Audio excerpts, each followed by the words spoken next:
Chairman Self, Ranking Member Keating, and distinguished members of this subcommittee, thank you for inviting me to testify today about Chinese hybrid warfare in Europe. I'm pleased to offer policy insights from the Nonpartisan Foundation for Defense of Democracies, where I serve as a senior fellow. In my view, China's hybrid warfare strategy is best understood as a campaign to shape European decisions before a crisis, so that when a crisis comes, Beijing faces a more divided, distracted, and dependent continent. To achieve that objective, China is investing in hybrid tools to gain access and leverage, using commercial deals, cultural outreach, cyber operations, disinformation, and quiet economic coercion today to create the strategic advantages it needs tomorrow. In that sense, Beijing does not see Europe as a sideshow. It sees Europe as a central arena in its long-term competition with the United States, a key source of technology, capital, and regulatory weight.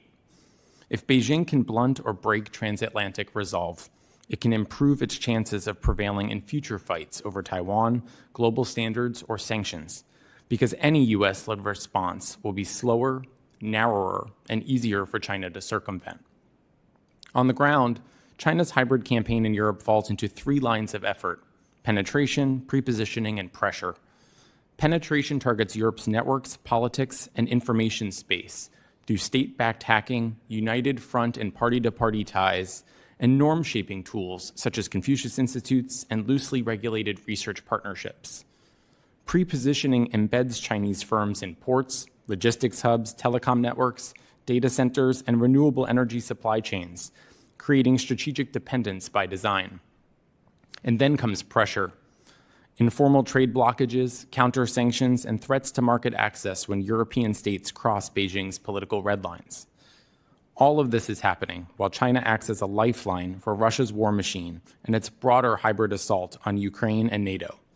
Chinese companies now provide a large share of the machine tools, microelectronics, and other dual-use goods Russia needs to sustain high-intensity combat. Taken together, Russia and China are running a complementary hybrid playbook.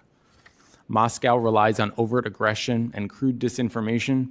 Beijing prefers slow, patient moves, softer influence, and economic leverage wrapped in the language of partnership and peace. At the same time Russian attacks drain European unity and stockpiles, Chinese dependencies make it harder for some governments to absorb the costs of a long struggle. The goal is the same: to corrode confidence, fracture alliances, and normalize a narrative of Western decline. Some European governments have restricted high-risk vendors, tightened investment screening, and have begun to reassess Confucius Institutes. But the broader response is still uneven, especially in ports, telecom networks, supply chains, and research ecosystems. And that unevenness is exactly what Beijing seeks to exploit. So what should we do? In my view, three priorities stand out. First, treat Chinese hybrid warfare in Europe as a frontline China challenge, not a secondary theater. U.S. diplomacy should frame Chinese and Russian hybrid activities as a linked problem, and our embassies and missions to NATO and the EU should raise Chinese cyber activity, economic coercion, and research security whenever they discuss Russia and Ukraine. Second, help Europe reduce their most dangerous dependencies and harden the digital front door against Chinese hybrid threats. Congress can support European efforts to de-risk from Chinese leverage in ports, telecom, and critical minerals, and encourage joint cyber resilience work with European allies. Third, raise the costs for Chinese coercion and support to Russia. Beijing needs to understand that weaponizing trade against European partners or enabling Russia's war will not be cost-free. Congress can press for regular public reporting on Chinese entities that support Russia's defense industry, for targeted sanctions and export controls, and for visible U.S. backing when European allies face Chinese coercion.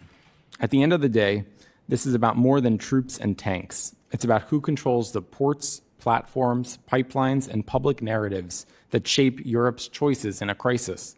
A Europe that is more resilient, more diversified, and more clear-eyed about China will be a powerful force multiplier for U.S. strategy. A Europe that remains dependent, divided, and distracted because of Chinese hybrid warfare will not.